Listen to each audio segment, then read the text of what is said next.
अस्सलाम वालेकुम। हम एक इंतहाई इम्पॉर्टेंट मॉड्यूल्स को डिस्कस करने जा रहे हैं। इसके अंदर 6 लेक्चर होंगे, इससे ज़्यादा भी हो सकते हैं क्योंकि ऑन द गो मैं डिसाइड करता हूँ कि लोगों को क्या समझ नहीं आया क्योंकि मैं फीडबैक ले रहा हूँ। बट इन 6 लेक्चर्स में हम जो समझने जा रहे हैं, वो किसी भी कंपनी के लिए, दुनिया में हर कंपनी के लिए सबसे ज़्यादा इम्पॉर्टेंट है। उसके बगैर कोई कंपनी ग्रो नहीं कर सकती, उसके बगैर कोई कंपनी सस्टेन नहीं कर सकती, उसके बगैर कोई कंपनी सर्वाइव नहीं कर सकती। और वो है आपकी टीम। और जो टीम है उसके डिफरेंट फेजेस होते हैं। मे बी आपके ख्वाब में, आपके जहन में, आपकी ख्वाहिश हो कि बहुत बड़ी टीम चाहिए, ऐसी टीम चाहिए, वैसी टीम चाहिए। ऐसा नहीं होगा।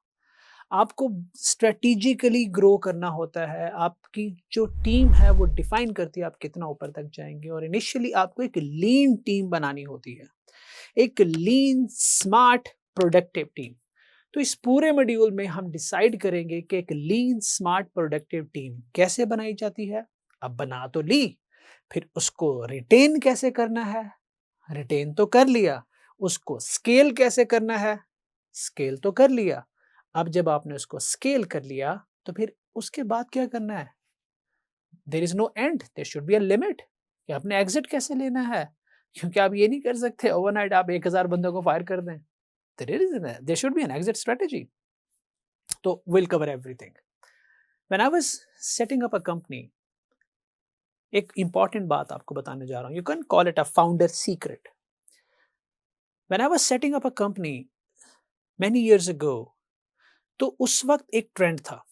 किताबें भी सब वही लिखती थी, हर बंदा वही कहता था कि यार जब आपके पास बड़ी टीम होती है, आप एक फैंसी कंपनी दिखाते हैं, आप बड़ी टीम के साथ ग्रुप फोटो डाल रहे हैं, ट्रिप की पिक्चर डाल रहे हैं, ऑफिस के व्लॉग्स बना रहे हैं, बहुत सारी चीजें दिखा रहे हैं। जब टीम बड़ी होगी तो क्लाइंट बड़ा आएगा, जब क्लाइंट बड़ा आएगा तो रेवेन्यू ज्यादा होगा, रेवेन्यू ज्यादा होगा, ग्रॉस प्रॉफिट ज्यादा होगा, ग्रॉस प्रॉफिट ज्यादा होगा तो नेट प्रॉफिट के ज्यादा होने के चांसेस भी हैं। तो बड़ी टीम की तरफ जल्दी जाना है। लेकिन एआई ने आके इसको बदल दिया। पूरा कॉन्सेप्ट ही चेंज हो गया। और यही मैं चाहता हूं कि अब आप नहीं रिलाय कर सकते पुरानी थ्योरीज पे, आप नहीं रिलाय कर सकते पुराने एक्सपीरियंस पे, आप नहीं रिलाय कर सकते पुरानी इक्वेशंस पे, पुरानी कोटेशंस पे आप रिलाय नहीं कर सकते। आपको आज का ट्रेंड समझना है। वहां मैं कमी देखता हूं कि आज का ट्रेंड ये है कि भाई बड़ी टीम से कंपनी बड़ी नहीं होती। अब कंपनी बड़ी होती है कि आप इंपैक्ट कितना जनरेट कर रहे हैं, वो टीम एफिशिएंट कितनी है, आपका नेट प्रॉफिट कितना बड़ा है। शुरू में हमने एक बात की कि जब आप रिसोर्स अट्रैक्ट कर रहे होते हैं, अच्छा रिसोर्स ला रहे होते हैं, जॉब पोस्ट करते हैं, इंटरव्यू करते हैं, वो आता है, वो देखता था यार ना तो कंपनी बहुत बड़ी है, ना टीम बहुत बड़ी है, ये तो बहुत छोटा सा सेटअप है। मेरे लिए ये उसको इनसिक्योर लगता है, उसको लगता है मुझे ये सस्टेन नहीं कर पाएंगे, मैं यहाँ लॉन्ग टर्म नहीं चल पाऊंगा। तो मोस्टली जो लोग होते हैं, आज भी जब मैं ये वीडियो रिकॉर्ड कर रहा हूँ, हमारे डेवलपर्स का माइंड सेट है, इंजीनियर्स का, यार बड़ी कंपनी में जॉब चाहिए। इसमें एक फेमस सेइंग है कि be a big fish in a small pool. अब ये मैं लोगों को एजुकेट करता हूं कि जब आप स्टार्टअप में जाते हैं तो आपकी ग्रूमिंग बहुत अच्छी होती है, क्योंकि आप पूरे एंड टू एंड ऑपरेशंस के अंदर इन्वॉल्व होते हैं, आपका एक्सपोजर बढ़ रहा होता है, आपकी ग्रिलिंग हो रही होती है, आप चैलेंज हो रहे होते हो, आपका काम नजर आ रहा होता है, सीईओ आप पे टाइम इन्वेस्ट कर रहा होता है, आप डायरेक्टली सीख रहे होते हो, क्योंकि आप एक स्मॉल पूल के अंदर बड़े फिश हो। लेकिन अगर आप अपने आप को एक बहुत बड़े पूल में ले जाते हो, अब आप एक बड़ी फिश हो इन अ स्मॉल पूल जब आप स्टार्टअप में होते हो, लेकिन जब आप जाते हो बड़ी कंपनी में, you are a small fish in a big pool, जहां पे आपकी आइडेंटिटी नहीं होती, you are just another resource. जहां आप हर ऑपरेशन में नहीं होते, आप साइलो में चले जाते हो, एक एक क्लोज नैरो विंडो से हर चीज देख रहे होते हो, आपका एक्सपोजर एक्सपीरियंस नहीं बढ़ता। हाँ, आपको सिक्योरिटी मिल जाती है क्योंकि उस कंपनी के पास पैसे ज्यादा है, तो हो सकता है वो आपको ज्यादा अरसा रिटेन कर जाए, लेकिन इससे चैलेंजेस भी आते हैं। क्यों? क्योंकि आप pre build, pre structured SOPs पे काम कर रहे हो। तो स्टार्टअप में आप गलती करते हो, सीखते हो। जहां गलती करने का मौका ज्यादा मिलता है, वहां सीखने का मौका भी ज्यादा मिलता है। तो शुरू में आपको चंद साल हमेशा स्टार्टअप में लगाने, ये तो हो गया उन लोगों के लिए।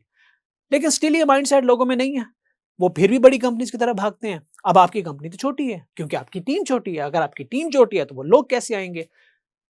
ये माइंडसेट अब बदल रहा है। बड़ी team is not equal to बड़ी कंपनी। तो हमने अब ये देखना है कि आप छोटी टीम के साथ भी बड़े क्लाइंट ला सकते हैं, छोटी टीम के साथ भी अच्छे रिसोर्सेज को अट्रैक्ट करके ऑन बोर्ड करके रिटेन कर सकते हैं। वो ऐसे करते हैं कि अगर आपने right resource at a right time hire किया और वो रिसोर्स आपके लिए प्रोडक्टिव है, इन वैल्यू भी डाल रहा है, आउटपुट भी उसकी अच्छी है, तो होगा क्या कि आपके एक्सपेंस नीचे होंगे। अब जब आपके एक्सपेंस नीचे होंगे क्योंकि टीम छोटी है और आउटपुट ज्यादा है, तो आपका ग्रॉस प्रॉफिट बढ़ जाएगा, आपका नेट प्रॉफिट बढ़ जाएगा। जब आपका नेट प्रॉफिट बढ़ा तो याद रखिए जो इस वक्त सबसे ज्यादा मोटिवेशन है ना रिसोर्सेज में दुनिया में, मेजोरिटी में, सबके नहीं होती बट मेजोरिटी की, वो है सैलरी। तो आपके पास जब प्रॉफिट ज्यादा है, आपका रनवे बड़ा है, मैंने रनवे को डिफाइन कर दिया कि रनवे क्या होता है। अगर आपका रनवे बड़ा है, प्रॉफिट ज्यादा है, तो अब आप उसको डबल ऑफर कर सकते हैं, उसको 5 महीने की, साल की, 1.5 साल की, 2 साल की फाइनेंशियल सिक्योरिटी दे सकते हैं, अच्छे पर्क्स दे सकते हैं, अच्छी निगोशिएशन कर सकते हैं, कॉम्प्रोमाइजेस नहीं करना पड़ेंगे। तो by using that runway, that saving, that net profit as a leverage, you can still retain people, क्योंकि आपके पैसे ज्यादा।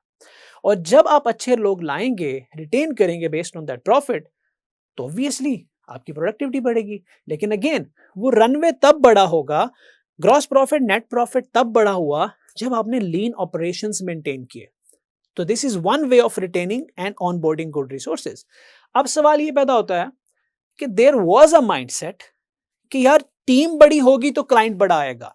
जब हम लिंक्डइन पे बड़ी टीम को पोस्ट करेंगे, क्लाइंट को लगेगा कि ये बड़ी कंपनी है तो बड़ा क्लाइंट अट्रैक्ट होगा। ऐसा होता था, now it is absolutely wrong. आप छोटी टीम के साथ बड़ा क्लाइंट अट्रैक्ट कर सकते हैं अगर आपकी मार्केटिंग स्ट्रेटेजी, नीश आइडेंटिफिकेशन, आपके डेमो प्रोजेक्ट्स, आपका पोर्टफोलियो स्ट्रांग है और फिर उसको दिखाने का तरीका अच्छा है। अब एआई ने आके ट्रांसफॉर्म कर दिया। मैं बताता हूं, if I am a $1 million client, मेरे पास बहुत पैसा है, मैं यूएस बैठा हूं और मुझे एक टीम चाहिए जो मेरा प्रोजेक्ट बना सके। मैं वो प्रोजेक्ट पोस्ट करता हूं कि मुझे इस तरह का काम चाहिए। अब एक कंपनी बिड करती है जिसके पास 1000 एम्प्लॉइज हैं और एक कंपनी बिड करती है जिसके पास सिर्फ 10 एम्प्लॉइज हैं, राइट? बाजाहिर ये लगता है कि यार 1000 वाली स्टेबल कंपनी जीत जाएगी, लेकिन मैं आपको एक ट्रिक बताता हूं। जो 10 लोगों की कंपनी है ना, उसने वो एग्जैक्टली काम किया हुआ है, प्रोजेक्ट बनाया हुआ है, उस प्रोजेक्ट की केस स्टडी बनाई हुई है, उस प्रोजेक्ट को डिस्प्ले किया हुआ है, उनके सोशल मीडिया पे वो विजिबल है। वो क्लाइंट को चाहकर कहते हैं कि तुम जो चाहते हो ये हम 2 साल लगा के ऑलरेडी बना चुके हैं, ये हमारा स्किल सेट है, ये एक्सपीरियंस है, ये एक्सपोजर है। और वो जो बड़ी कंपनी कहती है, वो उसे कहती है कि हमने इतना काम किया, हमने 200 प्रोजेक्ट बनाया, हम हर नीश में काम करते हैं, हमारे पास बहुत एक्सपीरियंस लोग हैं, हम रिलायबल हैं, आप हमारे पास आ जाओ। बड़ी कंपनी को उस प्रोजेक्ट पे बड़ी कॉस्ट देनी पड़ेगी, क्योंकि वो कंपनी बड़ी है, तो वो छोटी कॉस्ट पे नहीं जाएगी, आप कॉस्ट पे विन कर जाओगे। आप छोटी कंपनी हो, अगर वो $2 लाख कोट कर रही है तो आप अफोर्ड कर पाओगे $1 लाख। आपने उस बड़ी कंपनी को प्राइस पे बीट कर दिया, आपने उस बड़ी कंपनी को अपने काम पे बीट कर दिया, आपने उसने बड़ी कंपनी को अपनी मार्केटिंग, सोशल प्रेजेंस पे बीट कर दिया। You are the winner, congratulations. मैं उस बंदे के साथ जाऊंगा जिन्होंने ये काम किया हुआ है। मेरी कॉस्ट भी बच रही है, मेरा टाइम भी बच रहा है, मुझे सिक्योरिटी भी मिल रही है, मैं रिलायबिलिटी भी मिल रही है, ट्रस्ट भी है, क्योंकि आपने तो काम कर दिया वो। इसलिए हमने शुरू में कहा था कि niche identification and investing in your intellectual property बहुत इंपॉर्टेंट है, क्योंकि इससे आप ओवरटर्न कर देते हो, बड़ी कंपनीज को भी हरा देते हो। और अभी रिसेंटली ये हुआ है, जो कॉन्ट्रैक्ट्स मैंने सऊदी में विन किए हैं उस पर पाकिस्तान की बड़ी बड़ी कंपनीज ने बिड किया था। बड़ी रेस थी, उस बड़ी रेस के अंदर जो चीज जीती वो 2 थी: portfolio profile, social media presence, branding strong थी, काम किया हुआ था। जब कन्वर्सेशन में गए क्लाइंट के साथ, बोलने को बहुत कुछ था, निश की नॉलेज थी, रेलेवेंट टीम थी, रेलेवेंट हिस्ट्री थी, रेलेवेंट सोशल मीडिया था। क्लाइंट ने ट्रस्ट किया, हमारे पास डिलीवरी की कैपेसिटी थी, हमने जाके डिलीवरी की। जब डिलीवरी की तो वो रिलेशन पार्टनरशिप में कन्वर्ट हो गया। कहां गई बड़ी कंपनी? क्योंकि मेरे मुकाबले में 3000 लोगों की कंपनी भी थी, कहां गए वो? So if you can beat a big company with a small team, दूसरा जो हम इस लेक्चर के एंड में एक और सेगमेंट है, लेक्चर नहीं इस सीरीज के एंड में, कि आप प्रोडक्ट बेस्ड जाते हैं तो प्रोडक्ट बेस्ड के लिए तो आप 10 बंदे मिलकर भी यूनिकॉर्न बना सकते हैं, क्योंकि ये डिपेंड नहीं करता कि कंपनी कितनी बड़ी है, डिपेंड करता है कि आपका प्रोडक्ट कितने ज्यादा लोग यूज कर रहे हैं जो आपने बनाया। 10 लोगों ने मिलकर ऐसा प्रोडक्ट बनाया जो बहुत लोग यूज कर रहे हैं। आप जाके देखें, ये जो ओपन एआई है कितने लोगों ने बनाया है, इंस्टा को कितने लोगों ने बनाया था। बाद में स्केल होते हैं वो अलग बात है, आपकी जो कंपनी का साइज होता है, अगर आप प्रोडक्ट डेवलपमेंट कंपनी है तो वो प्रोडक्ट के इंपैक्ट पे, उसके रेवेन्यू पे, उसकी मार्केटिंग पे, उसकी विजिबिलिटी पे डिसाइड होता है। अगर आप सर्विस कंपनी है, वो आपका portfolio, presence, marketing, placement, positioning, इन चीजों पे डिसाइड होता है कि आप कितने बड़े हो, और आपका रेवेन्यू पे। और फिर जो छोटी सी टीम है उनको अच्छा लाइफस्टाइल दिया आपने, उनको अच्छे पर्क्स दिए हैं, उसको अच्छा लेके चले हैं। ये सब कुछ आप तब कर पाओगे जब आप, मेरे पिछले लेक्चर में जब हमने रनवे का कॉन्सेप्ट समझा, आप रनवे को स्ट्रॉन्ग करेंगे, और उसको कैसे स्ट्रॉन्ग करना है ये भी मैं एक्सप्लेन कर चुका हूं। तो आपके पास दो रास्ते हैं, बड़ा दिखना या एक्चुअली बड़ा होना। स्टेबिलिटी जो है वो आपको एक्चुअली बड़ा करती है। पंप एंड शो ऑफ करना, बड़ी टीम को दिखाने के लिए बड़ा करना आपको बड़ा दिखाएगी, आप बड़े दिखेंगे, तारीफें होंगी, एप्रिसिएशंस मिलेंगी, लेकिन सस्टेन नहीं कर पाएंगे। It's a gambling. बड़ा दिखना इज अ गैम्बलिंग, स्टेबल होना इज स्ट्रेटेजी। गैम्बलिंग में आप हार भी सकते हैं, जीत भी सकते हैं, आपकी जिंदगी है, तबाह भी हो सकती है। स्ट्रेटेजी में the probability of success is so high. So when you are building a lean team, focus on runway, focus on a technique जो हमने पहले पढ़ी कि आपको बंदा जरूरत है, go for outsourcing, go for external contract. उतना बंदा हायर करो जितना आपको काम चाहिए। जब आप एक्सटर्नल कॉन्ट्रैक्ट पे जाते हैं और उस बंदे को आप रिलीज करते हैं जब आपके पास पैसे नहीं होते, या क्लाइंट चला गया, या क्लाइंट की पेमेंट नहीं आई, तो आपके ऊपर लाइबिलिटी नहीं है, प्रेशर नहीं है, एक्सपेंस नहीं है। लेकिन अगर आप उसको हायर कर लेते हैं तो फिर क्या होता है कि आपके ऊपर लाइबिलिटी है, क्लाइंट चला भी जाएगा, आपको पे करना पड़ेगा। लेकिन अगर आप यहाँ ये सोच रहे हैं, अच्छा मैंने बंदा हायर किया, क्लाइंट चला गया, मैं तो फायर कर दूंगा, मुझे पैसे तो देने नहीं पड़ेंगे। फ्रीलांसर मुझसे $10,000 मांग रहा था, जब मैंने बंदा हायर किया उसने मुझसे $1,000 लिया, मुझे तो $9,000 बच गए। You are absolutely wrong. जब आप इस तरह से फायरिंग करते हैं, अनफेयर फायरिंग करते हैं, बैक टू बैक फायरिंग करते हैं और थ्रू आउट फायरिंग करते हैं, आपकी रिप्यूट मार्केट में डैमेज होती है, आपकी क्रेडिबिलिटी डैमेज होती है, और फिर मेजर बैरियर आता है आपके सामने, वो है कि कोई अच्छा रिसोर्स आपको ज्वाइन नहीं करता। जब अच्छा रिसोर्स ज्वाइन नहीं करेगा, अच्छी टीम नहीं बनेगी, अच्छी टीम नहीं बनेगी, टेल मी आप कहां जा सकते हैं? गो for outsourcing, go for external contract, stabilize the client, stabilize the project, stabilize the income. जब वो stable हो जाए, bring it in house, hire a person, plan the next 1 year, move on. उसको stable करो, then identify the need. मैंने आपको शुरू में बताया था, आपकी hiring इमोशनल नहीं होनी चाहिए, आपकी ख्वाहिश पे नहीं होनी चाहिए, स्ट्रेटेजी पे होनी चाहिए, कैलकुलेशन पे होनी चाहिए, बॉटल नेक को रिजॉल्व करने के लिए होनी चाहिए, स्ट्रेटेजिकल होनी चाहिए, विशफुल नहीं होनी चाहिए आपकी हायरिंग। इस तरह से आप फाउंडेशन बिल्ड करते हैं एक अच्छी लीन टीम की। You need to understand protecting flexibility in early stage.